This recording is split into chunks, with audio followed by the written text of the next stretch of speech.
du livre des Lévites. Le Seigneur parla à Moïse et dit : Parle à toute l'assemblée des fils d'Israël. Tu leur diras : Soyez saints, car moi le Seigneur votre Dieu, je suis saint.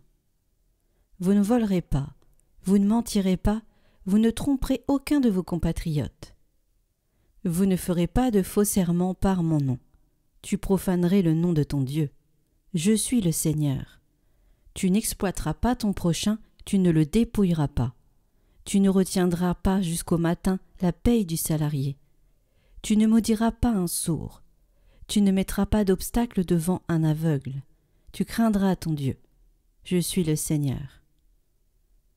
Quand vous siégerez au tribunal, vous ne commettrez pas d'injustice. Tu n'avantageras pas le faible. Tu ne favoriseras pas le puissant. Tu jugeras ton compatriote avec justice. Tu ne répandras pas de calomnie contre quelqu'un de ton peuple. Tu ne réclameras pas la mort de ton prochain. Je suis le Seigneur. Tu ne haïras pas ton frère dans ton cœur, mais tu devras réprimander ton compatriote, et tu ne toléreras pas la faute qui est en lui.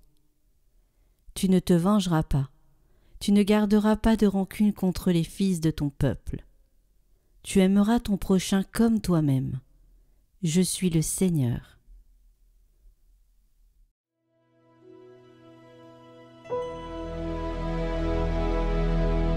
Seigneur, tu as les paroles de la vie éternelle. La loi du Seigneur est parfaite, qui redonne vie. La charte du Seigneur est sûre, qui rend sages les simples. Les préceptes du Seigneur sont droits, ils réjouissent le cœur. Le commandement du Seigneur est limpide, il clarifie le regard. La crainte qu'il inspire est pure, il est là pour toujours. Les décisions du Seigneur sont justes et vraiment équitables, plus désirable que l'or, qu'une masse d'or fin, plus savoureuse que le miel qui coule des rayons.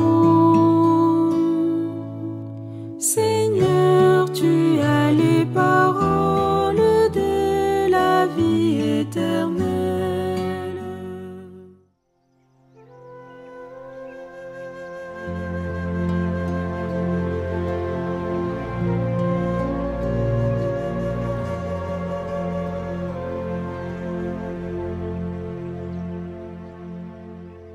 Évangile de Jésus-Christ selon saint Matthieu.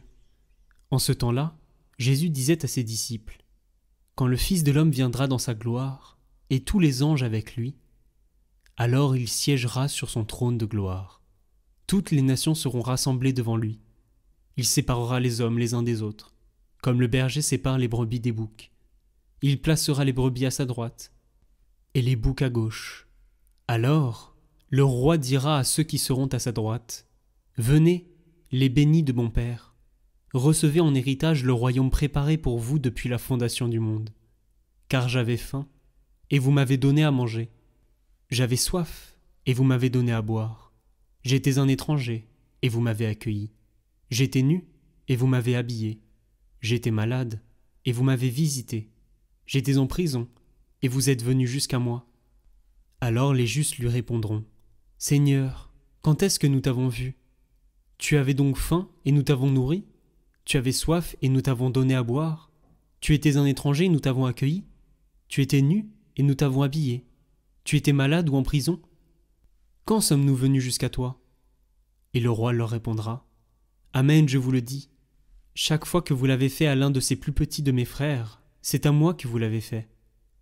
Alors il dira à ceux qui seront à sa gauche : Allez-vous-en loin de moi, vous les maudits, dans le feu éternel préparé pour le diable et ses anges.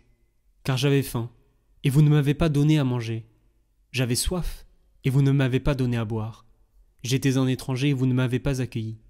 J'étais nu, et vous ne m'avez pas habillé. J'étais malade et en prison, et vous ne m'avez pas visité. » Alors ils répondront eux aussi, « Seigneur, quand avons-nous vu? Avoir faim, avoir soif, être nu, étranger, malade ou en prison, sans nous mettre à ton service. » Il leur répondra, « Amen, je vous le dis, chaque fois que vous ne l'avez pas fait à l'un de ces plus petits, c'est à moi que vous ne l'avez pas fait. » Et ils s'en iront, ceux-ci au châtiment éternel, et les justes à la vie éternelle.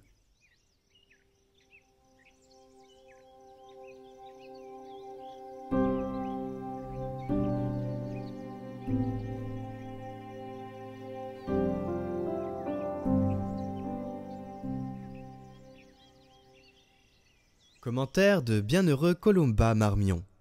Qu'est-ce que la vraie charité? Penser plus au prochain, à ses intérêts, à sa satisfaction, à sa joie qu'à nous-mêmes, c'est le signe non équivoque d'une vraie charité. Car pour agir de cette façon, non pas une fois mais 10 fois, mais toujours, en toutes circonstances, à l'égard de tous nos frères sans distinction, il faut aimer vraiment Dieu.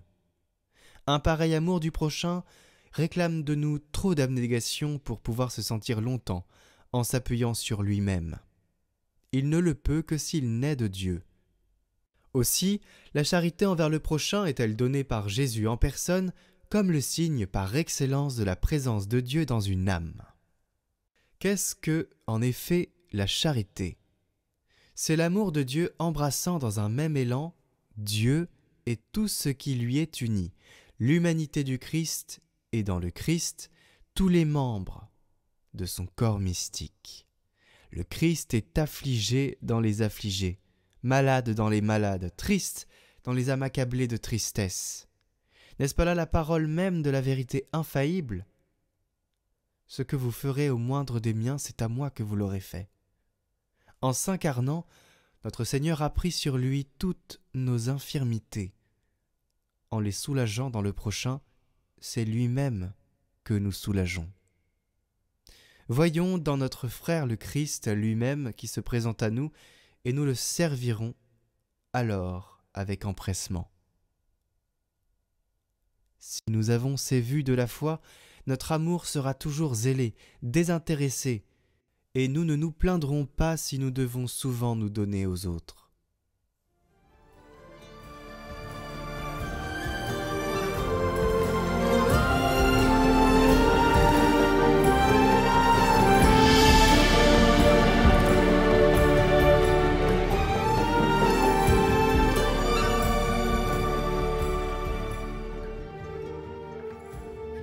Chers amis, nous entrons dans une nouvelle semaine du parcours de Carême. Cette semaine, il n'y aura pas de parcours particulier, mais je voulais aujourd'hui vous faire une espèce de méditation et vous rappeler ce qui a déjà été dit. Et peut-être d'ailleurs que vous n'avez pas vu les vidéos précédentes avec le Père Henri et le Père Guillaume qui ont tous deux fait des enseignements.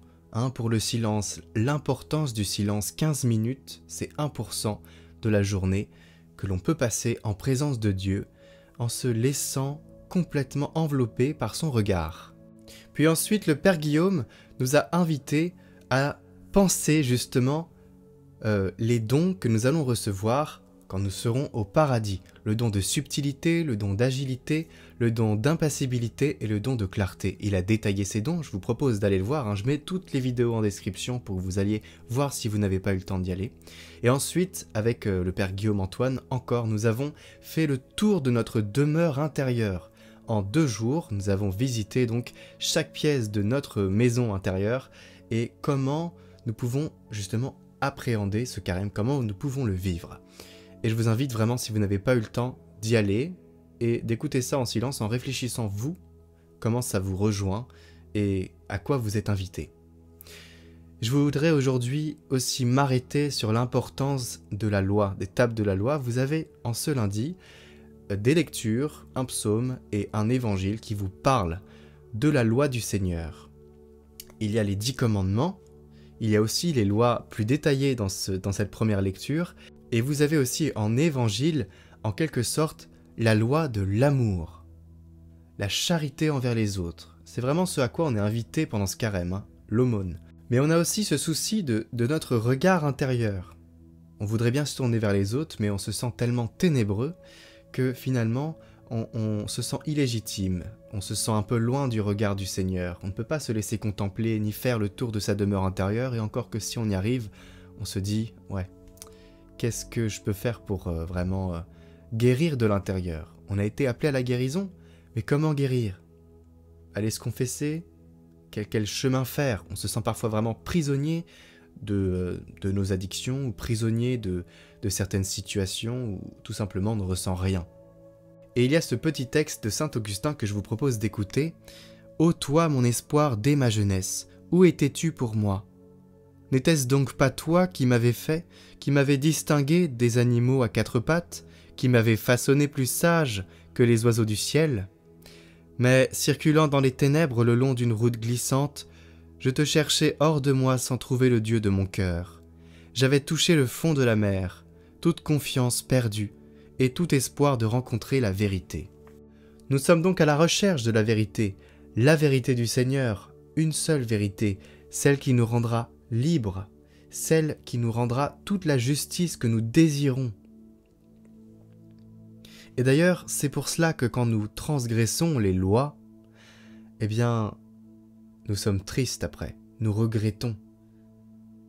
Cette conscience, elle vient de cette connaissance que nous avons du péché.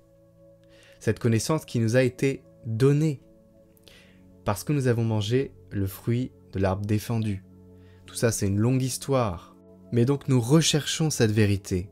On a vraiment ce désir d'aller obéir à la loi du Seigneur, tant les délices qui nous sont annoncées nous donnent envie d'y aller. Mais on est parfois vraiment retenu. Quel est ce chemin pour justement être débarrassé de tout ce qui nous aliène, de tout ce qui nous tient au mal? Et c'était l'homélie aussi du Père Roger aujourd'hui. Saint Augustin dit qu'on est incliné au péché. Mais il ne s'agit pas de chercher la perfection. Il ne s'agit pas d'être saint sur la terre. Même si nous le voulions, nous ne pourrions pas. Les plus grands saints sont aussi des pécheurs. Ils allaient à la confession et ils avaient des choses à confesser. Nous avons des lois qui sont un cadre.